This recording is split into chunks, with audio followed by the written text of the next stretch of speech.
Welcome back to the Spartan Sports Podcast. My name is Thomas Chavez, and today I am joined by Alex Mayer.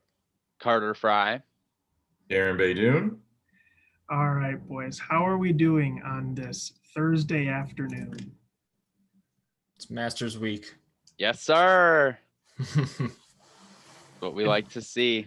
But March Madness is over, so that's a bummer.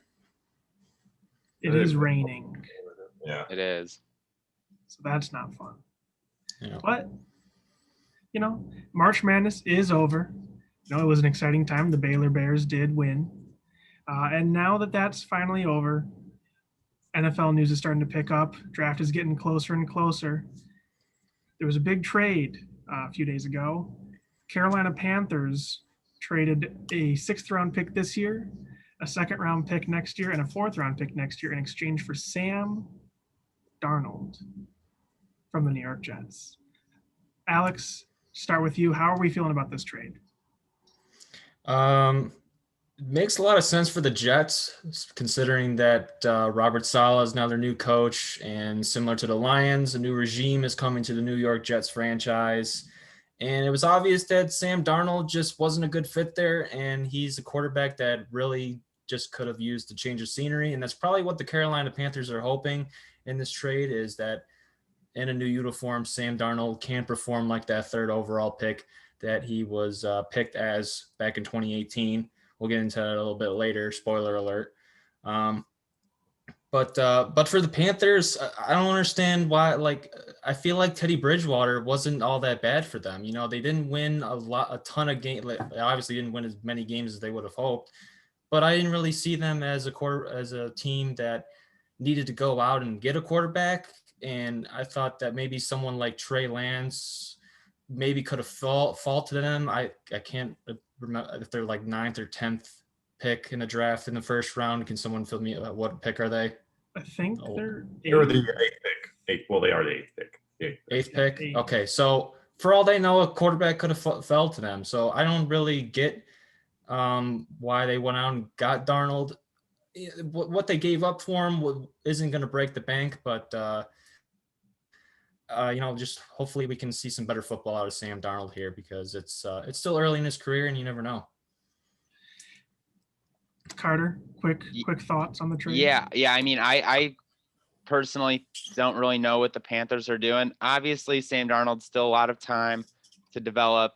It's not totally clear on what his career is going to look like at this point. But it definitely, the first thing I thought of was what the Jets are going to do in this upcoming draft. They have the second pick, I believe, and it's going to be really interesting who they take at 2. Obviously, it's looking like Trevor Lawrence is going to go to Jacksonville at number 1. And I think that if they take either, in my opinion, I'm a big fan of Justin Fields. I know he's probably not going to go number 2, probably more the 3 or 4 quarterback in the draft. But if they take, a different quarterback, someone like, why am I blanking on Zach's last name? Zach Wilson. I was having a brain fart there, but Zachary Lockerman. Zach Wilson at 2. I don't think that'd be a bad pick for them, even though I'm more of a fan of Justin Fields. But it'll be really interesting to see who the Jets target at the second pick now that their, was to be franchise QB from the 2018 draft is out of there. Darren, on to you. Yeah, I think it kind of fulfills both needs, because obviously with it, like Alex said, with the new regime in New York, they want to go with their guy. And Darnold, obviously he hasn't had great coaching. He hasn't had a lot of weapons around him. But at the same time, it hasn't been like he's elevated the Jets really when he's been on the field. I mean, he's thrown in 38 games played, he's thrown 39 interceptions. So he's shown he's turnover prone. He's dealt with a few different injuries. And overall, there hasn't been anything that Darnold's really showed, at least so far, that makes you other than just knowing that he hasn't had the supporting cast around, that would make you be like, oh wow, I wonder, this guy definitely has another level. But obviously in Carolina, he's going to have guys like Christian McCaffrey, Robbie Anderson, who he played with in New York, DJ Moore, better, Matt Rule and Joe Brady, who already look like, a very good coaching combo there.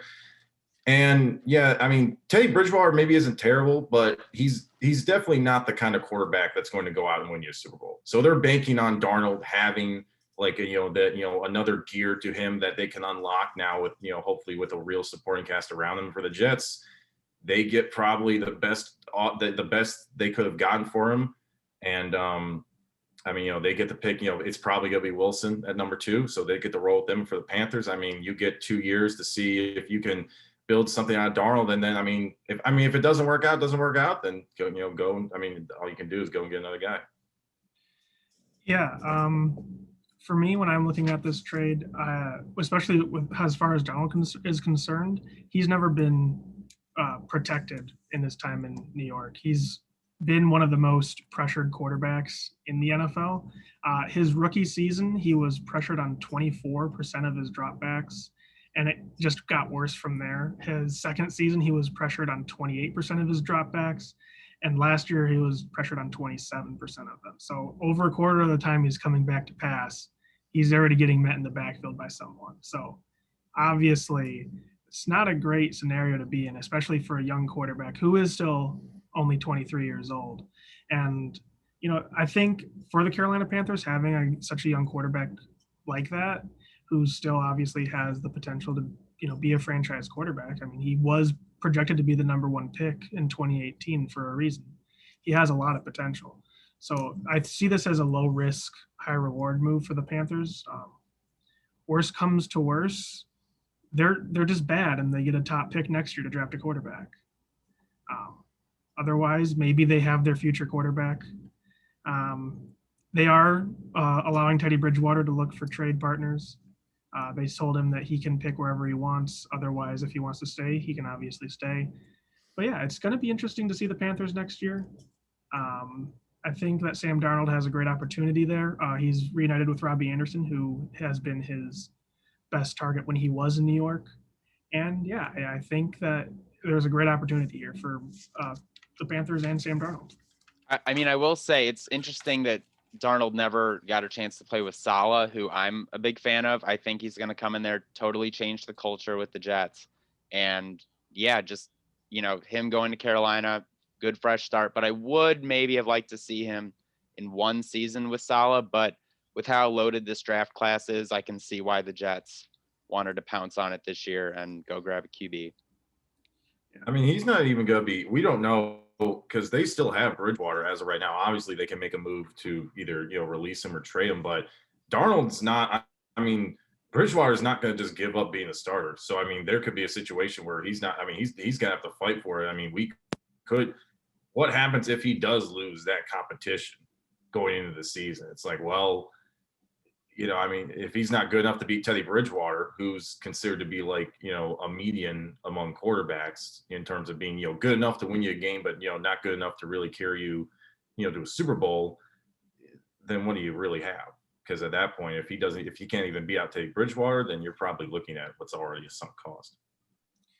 Yeah. This trade is very reminiscent of the trade the Dolphins made a year ago to bring Josh Rosen over. When they made that trade with the Cardinals, the Dolphins traded their second-round pick to bring Josh Rosen in. So we have seen the potential of how bad a trade like that can be. Looking at the Jets, I think we're all in agreement they're going to take a quarterback at number 2. The real question is, should they start their quarterback who they take right away? They've had some serious offensive line issues. So what do you guys think? I'm going to say yes. I think the reason why they went out and got Joe Flacco, who we love talking about on this podcast so much, is because they want to bring him in and mentor whoever they pick at that number 2 spot, whether it be He's Wilson, on the whether Eagles it be now.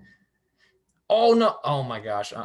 Yeah, their quarterbacks are James Morgan and Mike White right now. All right, it's even worse than if they had Joe Flacco. So they both wear green, so it was an honest mistake. They're both somewhat in the same geographic area. The Jets and the Eagles. For it. It's okay. Yeah, so you guys, for the rest of the show, you guys can make fun of me that I still thought that Flacco was on the Jets. But still, even though they don't have Flacco in the number 2 spot, I still think that they're going to start Zach Wilson or Justin Fields, probably Zach Wilson. Just because, like I said, Saleh, new regime, the reason why he got rid of Darnold is because he wants his guys in there. It's the same thing that's happening in Detroit right now with Bob Quinn and Dan Campbell. They got Stafford out of there, not only because that, he wanted out of there, but it's the beginning of a new era, and that brings new players. So, and that's what's going to happen with whatever quarterback they take. And I think, they're going to ride or die with whoever they pick. Yeah, I personally only see Zach Wilson ending up in a Jets jersey. I will be surprised if he ends up anywhere else. Yeah, no, I mean, Wilson, that's really been what's been predicted for this whole time. It feels like a pretty much done number one and number two picks with Lawrence and Wilson at this point, unless someone makes an astounding offer for the Jets to trade down, or if they just, maybe they really do like Fields or Trey Lance or one of those other QBs more. But he'll probably end up playing right away.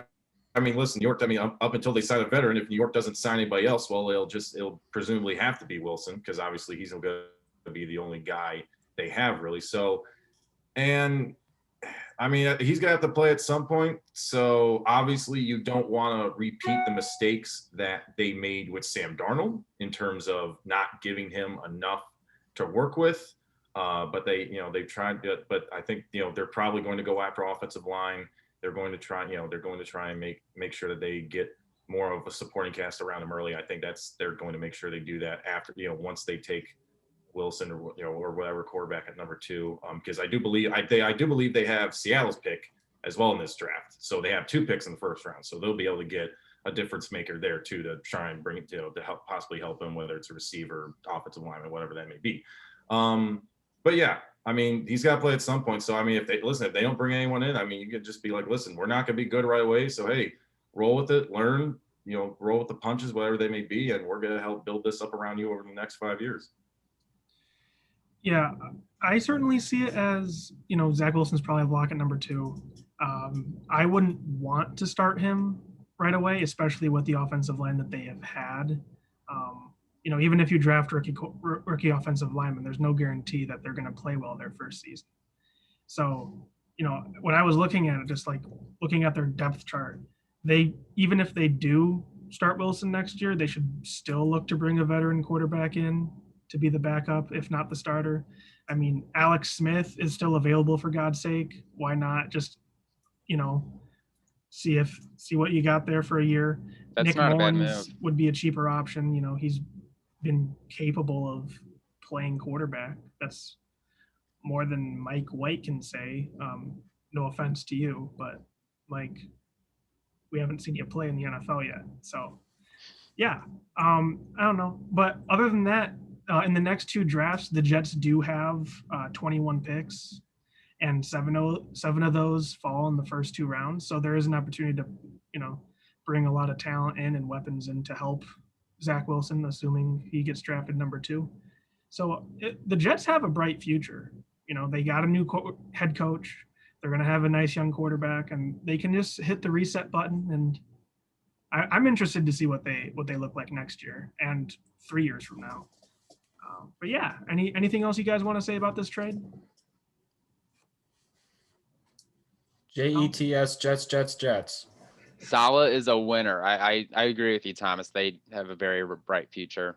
Could definitely be in contention for a Super Bowl in 3 to 5 years.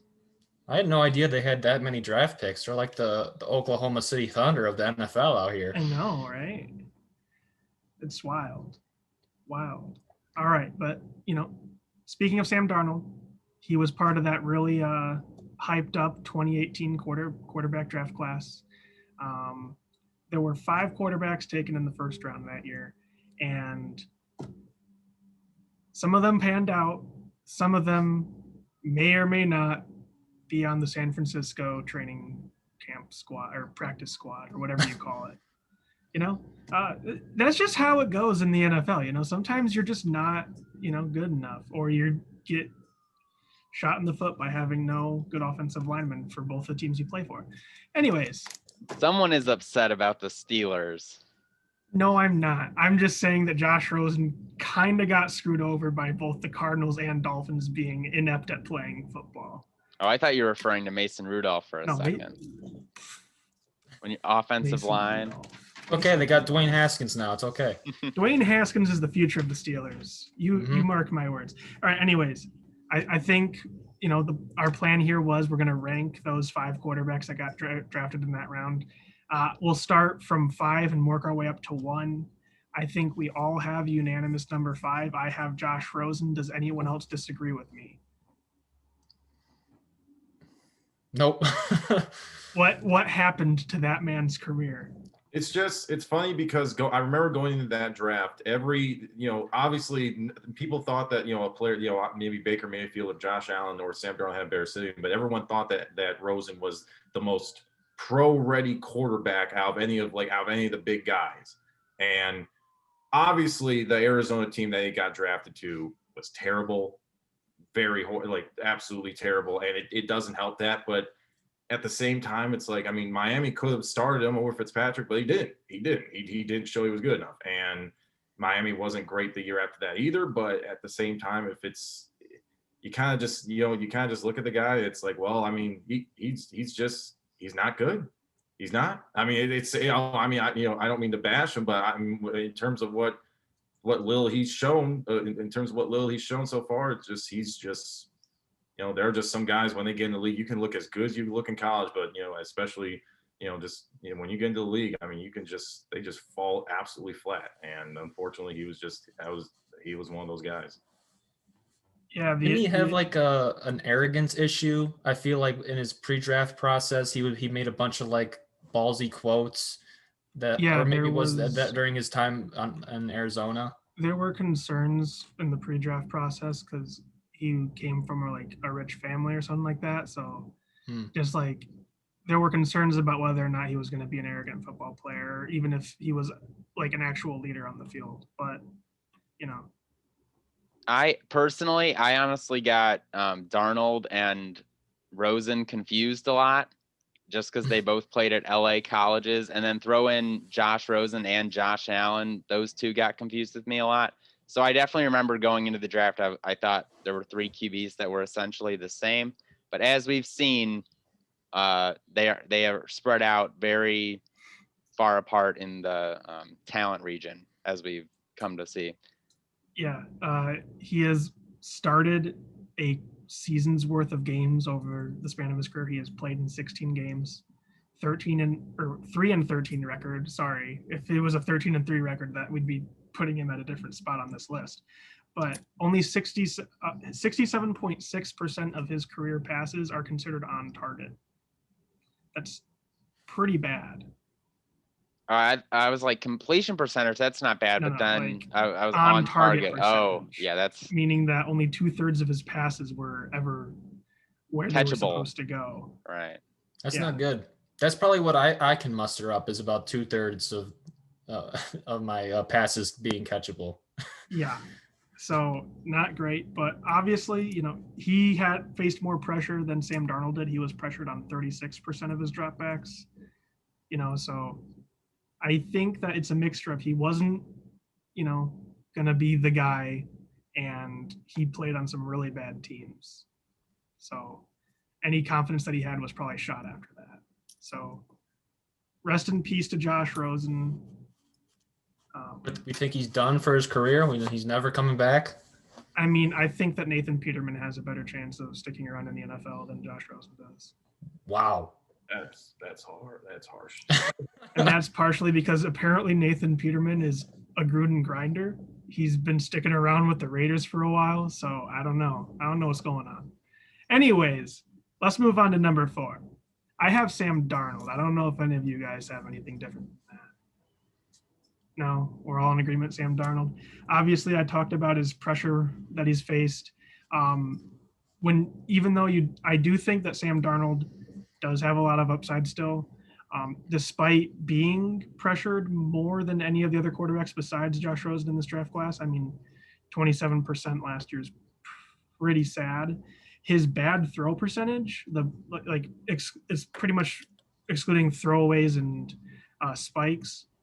And then they look at your film and decide which throws are bad. His bad throw percentage is comparable to all the other quarterbacks in the draft class besides Josh Rosen. Obviously, Rosen's not good.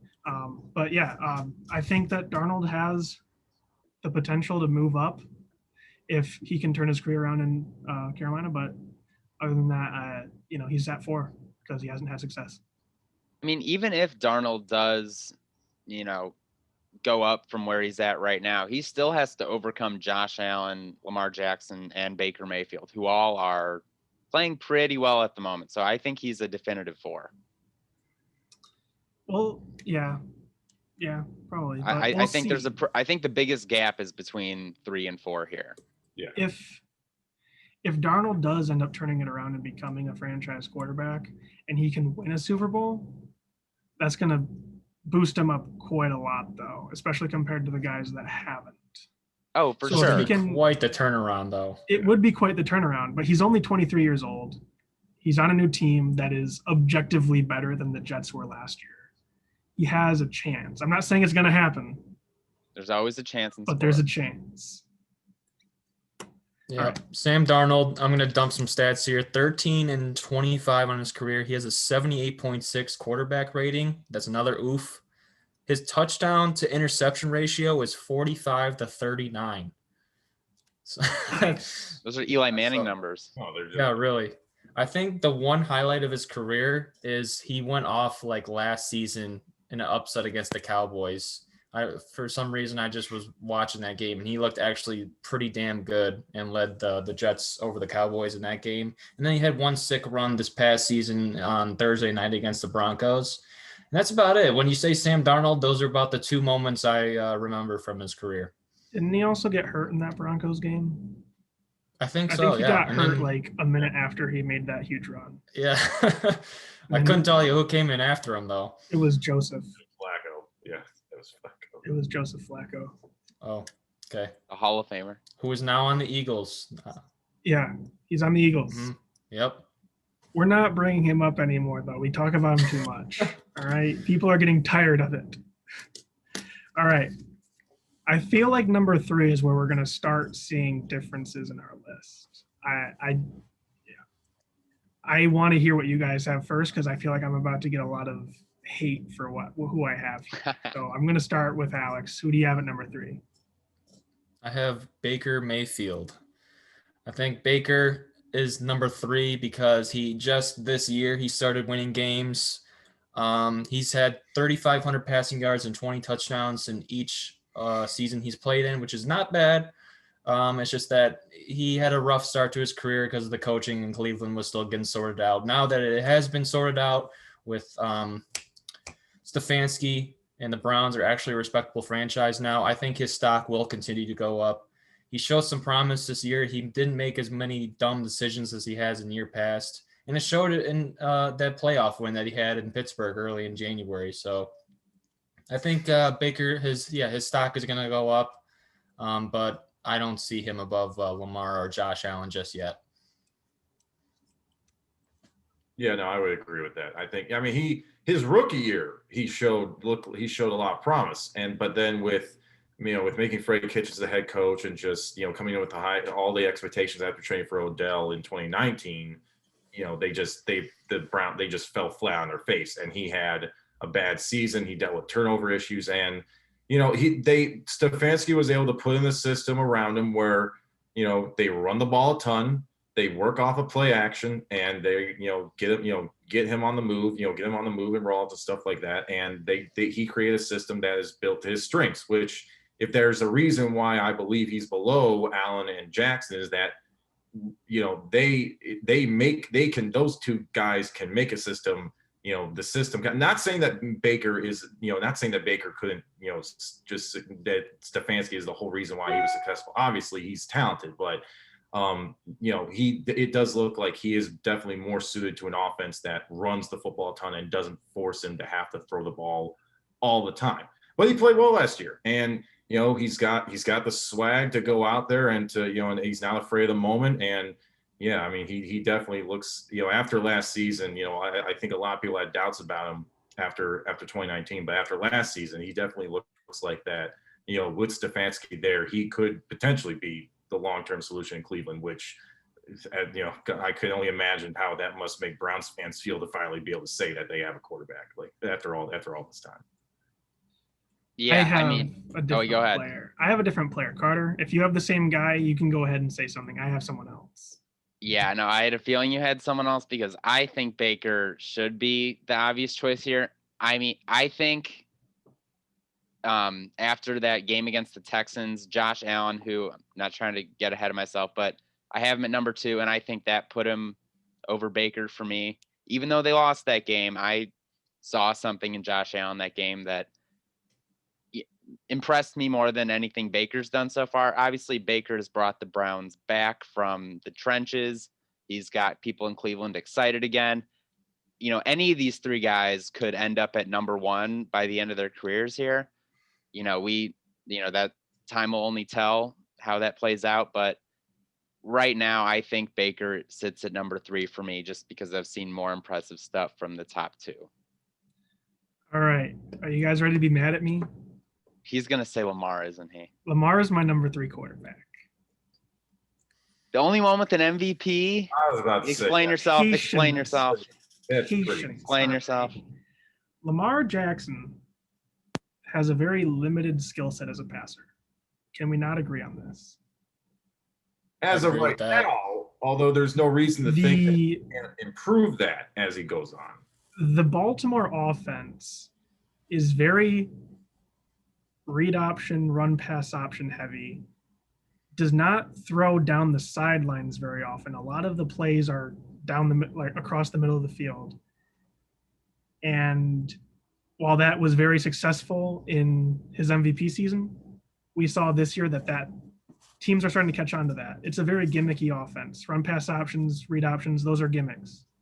And teams are starting to catch on to all that.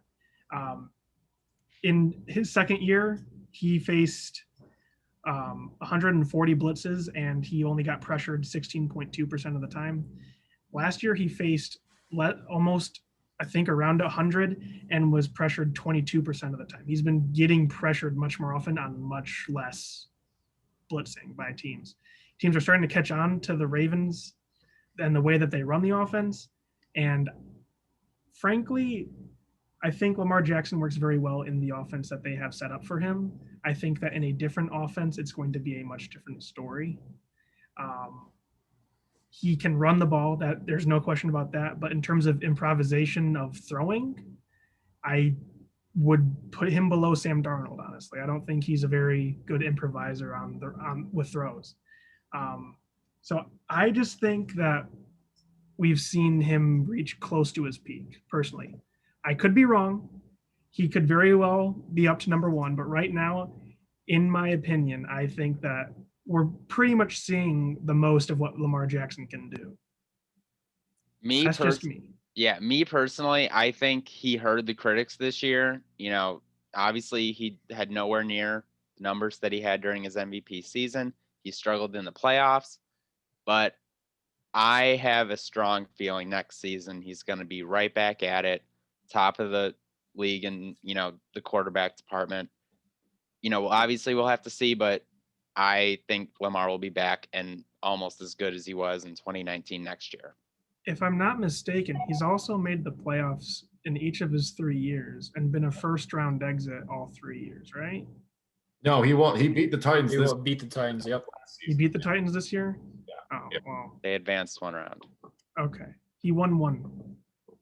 That's fine. Yeah. But, Speaking I have of- – oh, you guys Go ahead, want to – Thomas. I was just going to say I have Baker Mayfield at 2. Okay, well, at least I- the consensus number 1 is the same. So. I can get into my Baker Mayfield at 2. Oh, unless Darren, you got Lamar at 1. Well, all right. I'm only going to say this because Josh Allen is my number 2, and here's the one thing. I'm not definitively saying that Lamar is like so much better than for me, it's almost like a 1A, 1B situation because what Allen showed last year was fantastic. And I mean, going into the 2018 draft, no one doubted that he had the best raw arm talent out of anyone in that draft class. But obviously he was supposed to be the most raw prospect coming out of Wyoming. And, he dealt with turnovers and, turnover issues in his first 2 years, although he did lead the the Bills to the playoffs, but in his second year as well, although not putting up near as impressive numbers. And he's also you forget, he runs the ball really well. Like, he's a really good runner. Like, he's not Lamar, but he's probably already one of the best athletes at the quarterback position in the league. So he adds that element. But for me, just to get into, just to do my list, Lamar, to me, he won the MVP. Just to do that in his second season and to put up the numbers he has in terms of, rushing for over 1,000 yards, throwing for over 30 touchdowns, putting up the numbers he did.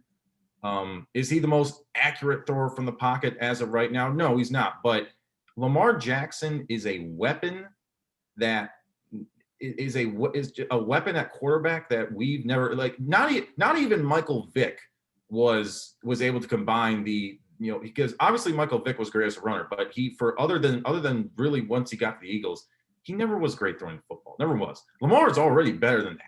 Lamar's shown that. All right. His MVP season was by far, comparing when you're able to throw for over 30 touchdowns. I mean, that's, he brings an element that you can't stop. And I go back to the Monday night game where the Ravens face the Browns, where he gets hurt or he has to go into the locker room. He comes back out and he literally, he takes him down and he leads him to a win. And it's, just having that kind of talent, you could argue Allen's a better thrower, but in terms of who I want with the ball in their hands to make a play, Lamar, to me, other than maybe Mahomes, Lamar Jackson is a guy who, with his legs or with his arm, can get it done on any play. And that just makes the difference for me, personally. And for me, you also have to consider the weapons that each of these players have. I think Josh Allen has the much more talented receiving core. Wait, did I say Allen or Jackson just then? I meant Allen, but Jackson, he hasn't really had much of a receiving core in his career so far. Marquise Brown, Sammy Watkins this last year. They also used their tight ends a lot. Yeah, Mark Andrews for them, he's obviously been a top tier tight end since he came into the league. But Allen's got Stephon Diggs down the field, and that also helps allow him to run the ball. And I think if Lamar had more options downfield, we would see more success from him, both running the ball and throwing it. So he obviously does have his issues throwing the ball, but I think that if he were to be given the same options to throw to that Allen has been given, I think we would have seen a better season from him last year. Not to mention, too, just to go back to, is that, like, with a guy like Lamar, like, I feel it would have been so easy for a team to pick him and just be like, all right, fit into our system and do this. And if you're asking him to throw from the pocket 40 times a game and not be able to run, yeah, he's not going to be as successful. But that's the great thing about, and I feel like this is what's happening more in the NFL now, is that it's no longer like build your system around your quarterback. Because the Ravens, in terms of utilizing what Lamar does great at, they have built the perfect system around that. Because why would you not want him to be running the ball? Like, yes, they don't throw the ball, and they probably should do it more to diversify their offense. But at the same time, you need Lamar running. You need him to you need him doing all of that, because if he's not, you're removing a major element. So, and with Buffalo, they got Stephon Diggs. They built out that deep passing attack with Josh Allen. He showed what he's capable of with that. So, and putting the system around Baker Mayfield, where it's a run heavy play action offense. It's like, build around those talents. And that's like every one of those guys. I feel like that's the difference, that all those three guys are in they're all in situations where they, like what Carter said about the supporting cast, they're all in just perfect situations where their skill sets are just able to be perfectly utilized for what their teams are trying to do. I also feel like I should point out that when I say I have Lamar Jackson at 3, I'm by no means saying that he's a bum. I think that Mayfield, Allen, and Lamar Jackson are all extremely talented quarterbacks who are all extremely, in good positions for what team they're on. And by no means am I saying that Lamar Jackson's bad. I just think that he's in a much more gimmicky system than the other two that I have on the list. And I think that as teams start to hone in more on that, we'll see him have reached his peak much sooner than Mayfield and Allen do, which is why I think I have them higher than Jackson on my list. Can I give my argument for Lamar at number 2? Yeah, go ahead. And then Okay. I'll talk about why I have Mayfield at number 2. So Lamar 30-7 record, that's for the regular season, and I think when you look at where he's at in this point of his career, you have to look at that playoff game against the Tennessee Titans and that Monday night game that Darren mentioned against the Browns where he came back from an injury. He was just playing angry at those games, and he showed that he can really take over a game and win for his football team. But at the same time, I also feel like he's close to reaching his ceiling. He's already won the MVP award, and the only reason why I have him below Lamar or below Allen is because of his performance in the playoffs. Obviously, exclude this year, but I'll never forget that rookie season when they had a playoff game against the Chargers, and he just looked atrocious. I think he might have threw 3 interceptions. And then last year, he was coming in riding high against a really lowered, like just a Tennessee Titans team that squeaked into the playoffs and just got ran out of their own building. So I think the reason, like Lamar, gosh, his sack numbers are high, but at the same time, like he can squeak out of a pass rush like no other quarterback in this league. It's his running ability is insane. And honestly, like his scrambling ability overlooks his lack of passing ability, in my opinion. But I think he's reached his ceiling because when he makes the postseason, I feel like he's going to run into teams that are going to be able to game plan against him. And that's going to be unless he has a really strong defense that year or a really good complementary run game, he's going to run into teams that are going to know that how to contain him in the pocket, how to fluster him, how to make him do bad decisions, throw bad throws. And I just think that, he's kind of reached the ceiling. He's already won an MVP at 22, 23 years old. How much higher can you go from there? So not to say that, again, I've made this whole argument, made him seem like he's a bad player, but I have Josh Allen at number 1 because I think he has so much more potential. And so I'll let that segue into who we have as our number 1. Well, first, I'd like to say why I have Mayfield at number 2. Okay. I just think that as far as Baker Mayfield's concerned, I think that he's the best natural improviser of any of these quarterbacks. And I think that came back to bite him his second year because he does like playing through improvisation so much that last year he did it too much, and too much is not good. But he honestly can make throws out of sequence better than a lot of quarterbacks in the NFL. I just see that Kevin Stefanski is going to be the first head coach that he's had for more than one season. So he's in a much better situation now than he was his rookie year and his second year. He had a great rookie season. Obviously, his second season was atrocious. But I mean, he's being given weapons. He's being given an opportunity to have success in Kevin Stefanski's system.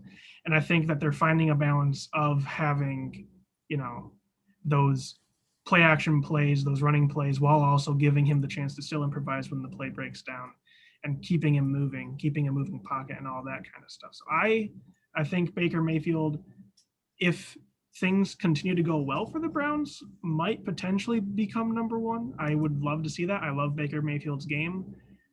But as of right now, I don't see that happening, which is why I have Josh Allen at number 1. And I know that, Alex, that's your number 1. Carter, I assume that's yours as well, right? No, I have Lamar. Oh, you had Lamar? Me and Darren have Lamar at 1 and Allen at 2. Oh, okay. So you want to tell me why you have Jackson at 1 then, Carter?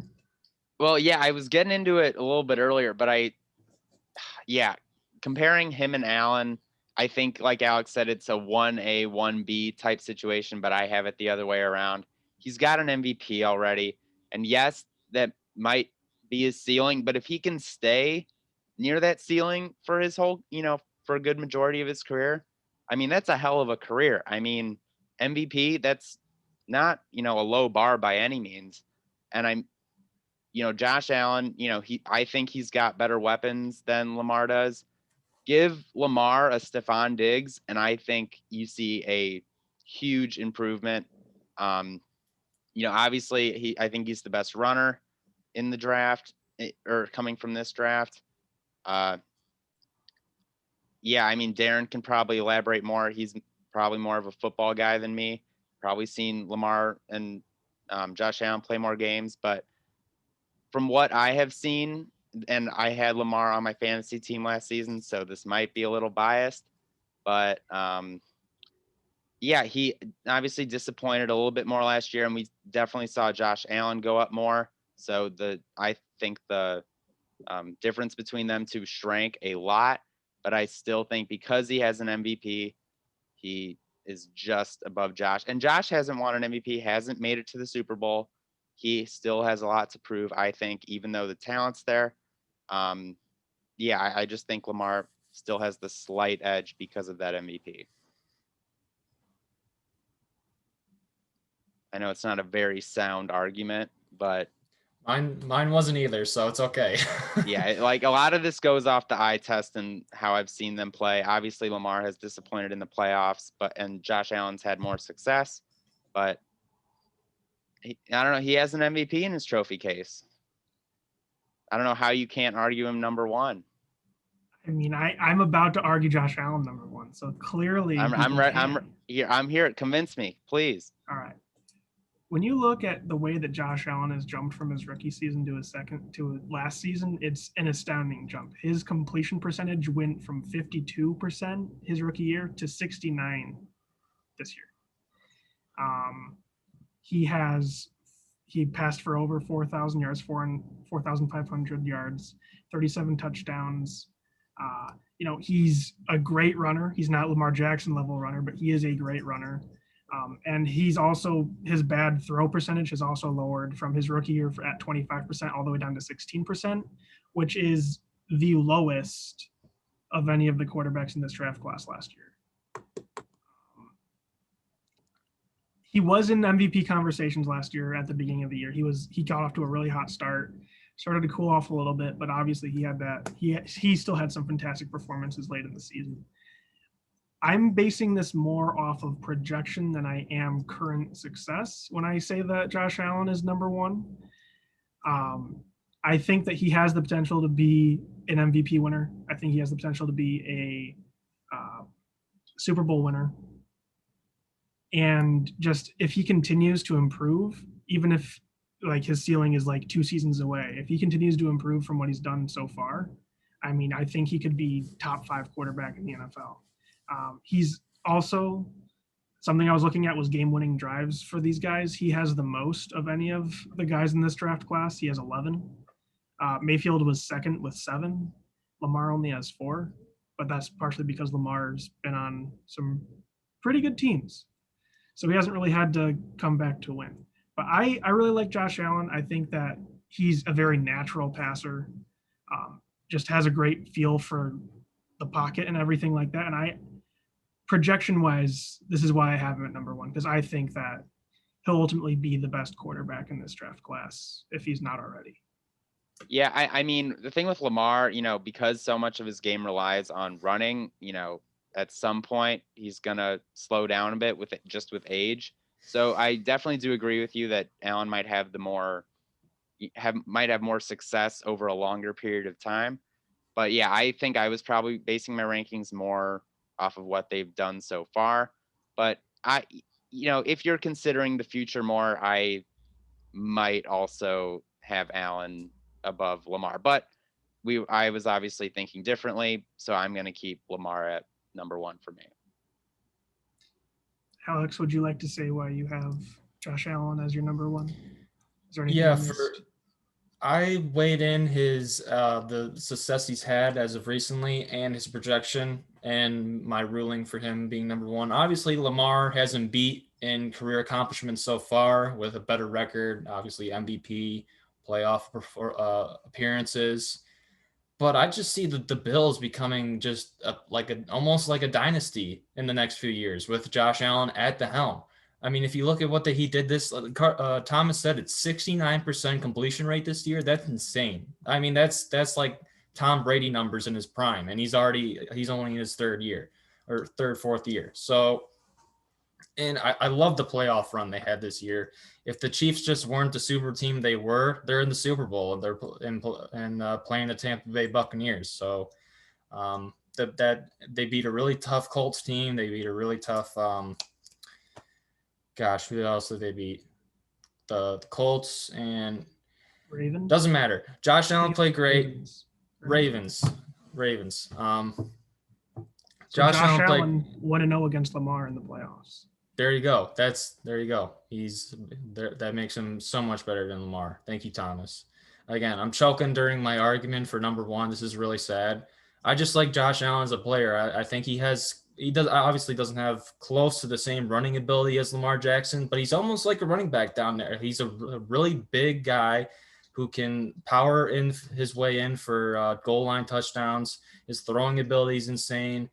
And I think he's been put into a really good situation with Coach McDermott, and the Bills are just really making a good team. They added Stephon Diggs this year. That helped them out a lot. I think they added another threat this offseason.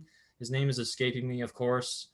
But yeah, I just see Josh Allen having a way better career than Lamar Jackson, at least in the near future. Obviously, my true number one is Mason Rudolph. There it is. No, I'm not a fan of Mason Rudolph's game. He's above Josh Rosen, though, if we were going to go all quarterbacks in this draft class. I agree. But I don't know if he can get above Sam Darnold. That's tough. But yeah, so that is us re-ranking the 2018 quarterback draft class. You guys you guys almost have me convinced to put Allen above Lamar. You guys made some very sound arguments, I must say. Obviously, we're not trying to say anything bad about any of these three quarterbacks at the top. But we are for the arguments can last be made two. for anyone. Well, I still have faith in Sam Darnold, even if no one else does. Josh Rosen, I've given up on. But what can you do? It be like that sometimes, It'd be like that sometimes. All right. Well, that's our show today. That's all we have. Unless anyone else has some mysterious thing that they decided they wanted to talk about at the last minute. We're missing a 20-minute Steelers rant from Zach, so I'll throw that That's in. true. That might be why this episode potentially is shorter than the other ones. It's because Zach's not here to talk about the Steelers or talk about locations and contracts, not Or LeBron. Or LeBron. Classic Zach stuff. But anyways, that's the show. Be sure to like, comment, subscribe, share with a friend if you like our content. Share it with people. Just let us know how you like the show. But that's all I have. That's all we have. We'll see you next time. Bye.